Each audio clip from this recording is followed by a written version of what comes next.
Magandang hapon mga kalapatits. Gutom na gutom po sila. Ito po, ipapakita ko po sa inyo yung nakain ito ni Mang Yang. Ito po ay 4 na araw na. Gutom na gutom po sila. Ayun. Yun po, ang ganda-ganda na pala. Malaki na po pala. Aba, ay dalawa. Maganda po ito. Para sana, para yung chicard. Para mana sa mag-asawang ito. May nagsasabi po sa akin kung ano daw pong ginagamit kong breeder. Ayan pong dalawang yan, oh. Yan, yung dalawa po na yan. Yan dalawa pong yan. Yan po ay aking breeder. Yan po yung breeder ko. Dito sa isang compound nito. Ito po ang kanyang anak. Ayan. Ito po naman, breeder din po natin yan. Yan po, ang kaasawa po. Pinapataba lang po natin yan. Ito po magiging kaasawa niya. Ito po, oh. Ayan. Yan pong isang yan, ang ating ipapares doon. Sa breeder po natin yan. Ito po yung mga palahi natin. Yan. Yan naman po. Ay may anak na po yan, dalawang yan. Yan po ang kanyang asawa. Ngayon papalitan po natin ng kanyang kamukha. Ayan po ang anak nila, yan. Yan po. Kamukha din po siguro niya yan. Yan. Pagkatabihin po natin mga kalapatits. Papakita ko po sa inyo na silang dalawa yung magkamukha. Hindi. Pinan, videohan mo nga. Ari po. Ayan po ating pagpaparesin. Yan. Yan po ang ating ibe-breed. Yan dalawang yan, oh. Hindi ka akong magkamukha.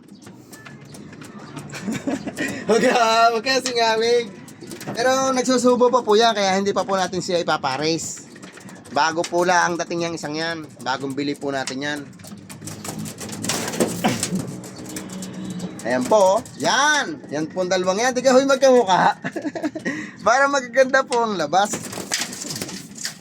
Ayan po. Yan. Yan po. Yan po ay malaki din po ang ilong. Ilongin din. Yan. Ipapares po natin yan doon sa isang yon. Yon. Para kamukhang kamukha po. Wala na. Sigurado po ang anak natin ganito na ang kulay. Yan. Wala na akong iisipin pa. Nga po pala, nga po pala, pisa na po ito. Dito po, hindi pa ho tayo nagpapatuka dito. Ito nga po pala, pisa na po ito. Yan. Yun, dalawa po yan. Dalawa po yan. Dalawa na rin po yan. Dito po sa, ito, sa pula. Ito naman po, dalawa, may club ring star po yan. Meron na po yung singsing ng ating olpa. Na malaki na po yan. Hindi na po niya kayang itago yan. Yan. Ito naman po. Ito po pala yung breeder din natin. Saan nagtatanong? Ito po. Ito po yung babae. Ito, babae po ito. Yan. Napakahiwaga po ng pagdating niyang kalapating yan dito. Sa atin. Ayan. Ari po ang breeder kong lalaki. Ari po. Pisan, videohan mo nga ka na rin. At may nagtatanong lang. Eri po, ay hindi ko ho alam ang tawag, pero ito ho ang breeder ko. Yan. Red eyes din po yan. Ito po, lalaki. Lalaki po ito. Yung sa mga nagtatanong po, eri po ang aking breeder. Eri po yung isa. Tapos yung po yung dalawa po yung nandun sa loob. Ayan po, oh. Ayan. Basta pagkakaalam ko po dito, red eyes. Ayan po.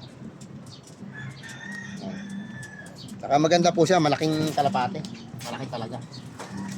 Malapit na rin pong mapaligaw yan kasi mukhang mabait. Yon, nagpasok na ho yung pinalipad natin, nagpasok na po.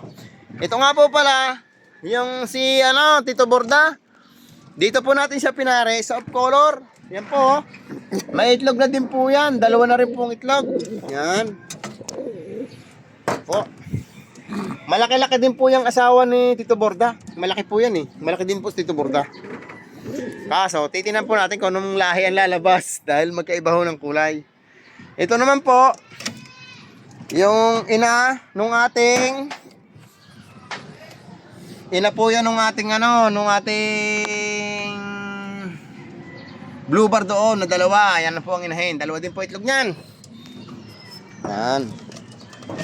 Ito po, dalawa din po itlog nito. Ito, Eren din po ng aking breeder din po yan. Ayan po. Ang breeder po natin, lahat ay malaki ang ilong. Yan.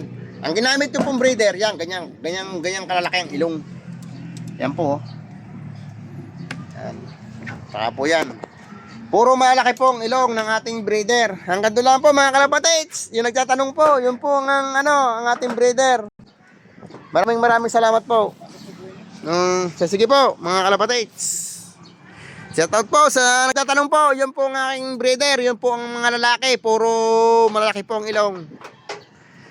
Sige po, makikita naman po ninyo diyan.